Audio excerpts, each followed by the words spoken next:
right, well, I'm here with Shirelle Francis, the education evangelist. She's also an official partner with Microsoft. And, I just want to get to know you a little bit more. And I know we're going to jump into what you're doing for minority serving colleges and universities, but I'm just curious, when did you fall in love with technology? When did I fall in love with technology? I think I was 6 years old when it sticks out to me. I grew up in a house full of boys. I was the only girl for 13 years. So I was surrounded by Nintendos and Ataris for those who remember. And my grandmother, oddly enough, she worked at IBM in 1963 and then as a program analyst and then off to Frigidaire. So I think I was surrounded by technology by default. But the first time I fell in love is when I wanted to play Atari. It was like this speed racing game, and the boys would not give me the controller. And so I just remember snatching it from one of my older cousins, and I mastered that game. And so by the time they were all ready to play, I won every single round for like 4 hours. And I knew then, like, I would never, ever not be able to play. So that was my first instance of technology, as we would call it back then, with Atari. So I think that's when I secretly fell in love with it. That's my first memory. I love that. And now you're doing a lot of work with making sure that the digital divide for minority, college students is closed. But there's obviously a lot of benefits to having great tech on campus. I want to go the opposite way. Sure. What happens when minority students are in college or university and they don't have access to the upgraded technology, the upgraded infrastructure? How can that potentially hurt their future career? When you say what happens when they don't have access, when they don't have the technology, the upgrade, I think often about this because when we say infrastructure, sometimes that word alone puts a pause in the conversation because a lot of people hear infrastructure and they don't think about computers, they don't think about laptops, devices. A lot of times we think about buildings and bridges, but infrastructure is the foundation to technology. And so when our education system lacks an upgraded infrastructure, it affects the student learner. And particularly, it's disheartening with our HBCUs, historically black colleges and universities, minority serving institutes, when we know HBCUs total 104 at this time. 97 of them have degrading, that means substandard infrastructures. So our students are impaired when power systems are an issue, when broadband, also known as internet, when it's not at the speed it should be, so when you can't get information like you need to, when over 70% of our systems are hybrid, which means they're learning either remotely or from an off-campus situation. In simple format, that means it's behind.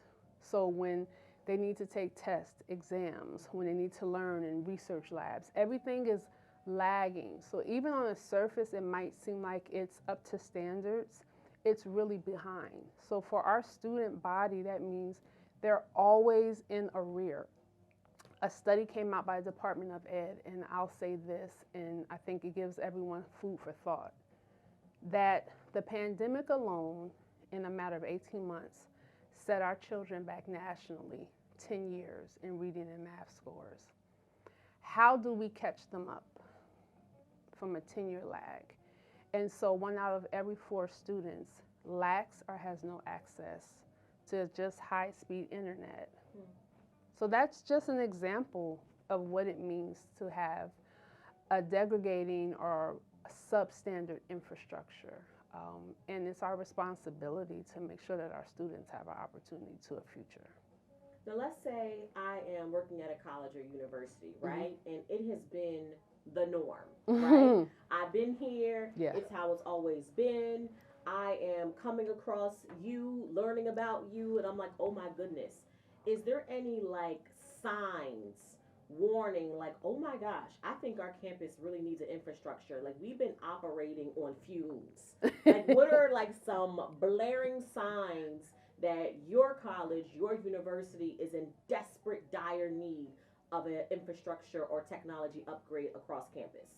So, one of the things I will say is first, this is probably going to sound counter or opposite. You can actually ask your local IT manager, director, and I say handle with care like a package that's fragile. When is the last time we've had an IT systems checkup? And actually ask them from a place of partnering, not controversy, right? But if you can't, because they're probably busy or inundated, you can actually see how long does it take for a system file to open up. Sometimes just the speed of how long files take. How many files can you have open at the same time? That's a real indicator. Your system is slow. If you're in the library, if your school has a library, how many people can do things at the same time before things start dragging? So, oh, I need to close this file to open this file. And here's an easy one I will say to everyone. When you open your Microsoft Excel workbook and it's spooling, my hourglass keeps spinning, somebody usually says it's still opening, I can't get the file to open. That's the usual speed test, right? So those are sometimes the simple things we can do, but this is probably something we weren't expecting, but support your current IT leader and just really ask them, how are things going? And partner with them and see if they need support and how things are going in their vendor relations. Most people will say, well, aren't you a vendor? Don't you own the business? Don't you want us to call you? That's the easy go-to, but start with supporting your local leadership first because they probably have already encountered some issues with speed, and see how you all can start working together, and then call me and let's work together. I like that. So let's just say they talk with their IT person. Mm-hmm. They're like, okay, we definitely want to partner with Mm-hmm. Microsoft and Shirelle. Tell me quickly, Sure. how does this process work to begin a tech or infrastructure upgrade? Is it 6 months? Is it 6 years? You know, what's the first thing? I think you said something about you do like a health audit of the current infrastructure. Walk me through at a very high level. First, we do this. Second, we do this. Third, we do this. So this is what I love. If you've ever owned a car, had a car, know someone with a car, this is what I always say. When you take your car in, they always say, we got to put it on the machine and check it out. You don't want to go there when the check engine light is on, but if that's the case, we know what that looks like. With us, you can actually go to our site, click here, and actually schedule a discovery call, or this was even better. Since most of our schools in the US and global are Microsoft partner, you can actually go to the Microsoft Marketplace. We're listed there. If you call your local Microsoft partner, they will direct you to iLeap group and you can be connected. And we can remote in and actually do a remote health check and let you know what's going on in your system.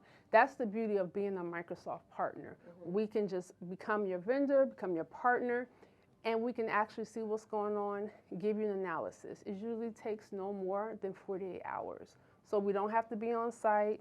We don't have to have full system access. We work with your local management and say, here's what the body looks like, your ecosystem, and walk you through it. So literally within 48 hours, in the right conversation, you can know what's going on.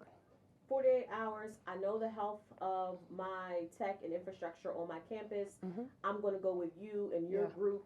After we do that, how long on average does it take to get the campus-wide system kind of up to date based on your standards, Microsoft standards?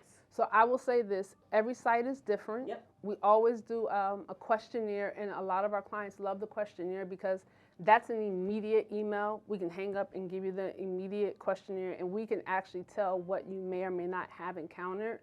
But each site is different, but our onboarding process is literally 2 weeks. And always put the asterisk there, the little white light, writing on the TV. And so I want to be mindful of that. But our onboarding is fairly quick. So we work together Especially being a Microsoft partner, I always say that's the advantage because most education systems are already a Microsoft partner. And so we team up together to really expedite, and we move fairly fast because of that advantage.